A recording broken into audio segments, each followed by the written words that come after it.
ছিলেন আমাদের সঙ্গে একসাথে সাধু হতে এসেছিলেন, কিন্তু তিনি এসেছিলেন অন্য একটা কেন্দ্র থেকে। আত্মসায়ী মাঝে মাঝে অন্যান্য কেন্দ্রের যখন ফর্ম আসতো, সেই ফর্মের যে সাধুদের কথা আছে, যে ব্রহ্মচারীর কথা আছে যাকে নিতে হবে, সেই ব্রহ্মচারীকে ডেকে পাঠান বেলুর মঠে।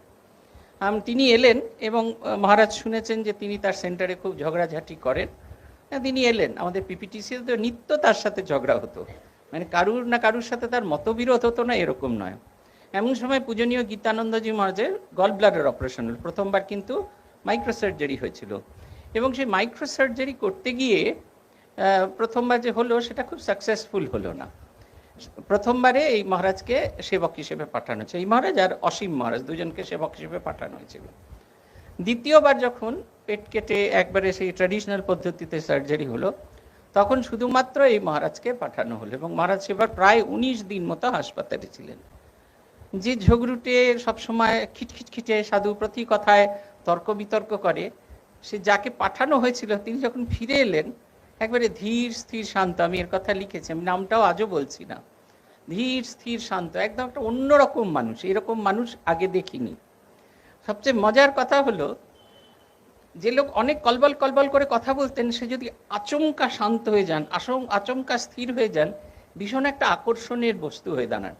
আমরা সবাই ভাবছি কতক্ষণে ঝগড়া শুরু হবে, কতক্ষণে কথা কাটাকাটি শুরু হবে, কিন্তু আমাদের শত চেষ্টাতেও ঝগড়াও শুরু হচ্ছে না, কথা কাটাকাটি হচ্ছে না। উপরন্তু আমরা দেখছি যেটুকু সময় অবসর আছে সেটুকু সময় উনি জব করছেন। তারপরে আরও একটা ভয়ানক ঘটনা ঘটলো।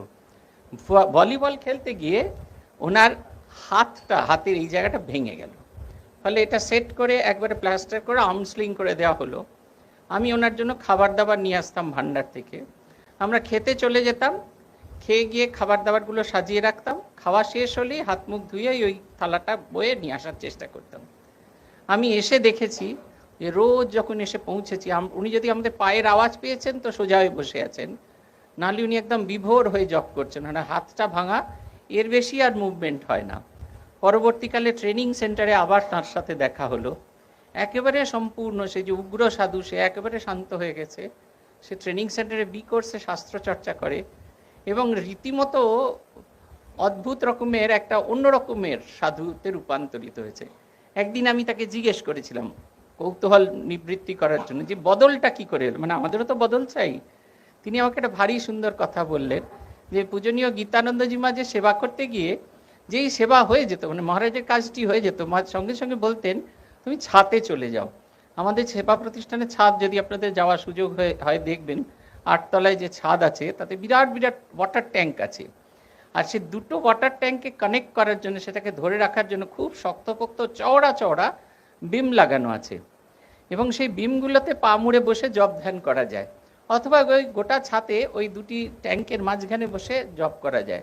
মহারাজ জায়গাগুলো খুঁজে দিয়েছিলেন, এবং যখনই তাকে বসে থাকতে দেখতেন বলতেন পাগলের মতো। আমি একবারে ভয়ের চোটে মহারাজের কাছে আসতে পারতাম না, যেই আমার কাজ হয়ে গেল, কি করছো, কোথায় যাচ্ছ, কার সাথে কথা বলছো, যাও গিয়ে ছাদে গিয়ে জপ করো।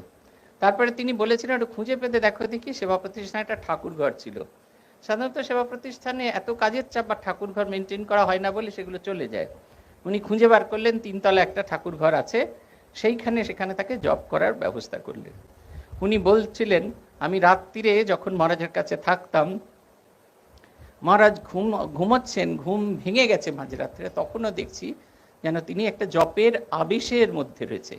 একজন মানুষ নিরন্তর ভগবানকে ডাকার চেষ্টা করছে, তার প্রভাব একজন সাধারণ মানুষের মধ্যে কিরমভাবে পড়ে সেটার ছবি এটা। যে সমারসেট মম বলছে না, they are a shining light in the darkness. আমাদের জীবন যখন অন্ধকারময়, আমাদের জীবনে যখন আমরা কোথাও আলো খুঁজে পাচ্ছি না, এই তাদের জীবনের আলো যেন তারা একটা উৎসাহ, একটা অনুপ্রেরণা স্রোত আমাদের মধ্যে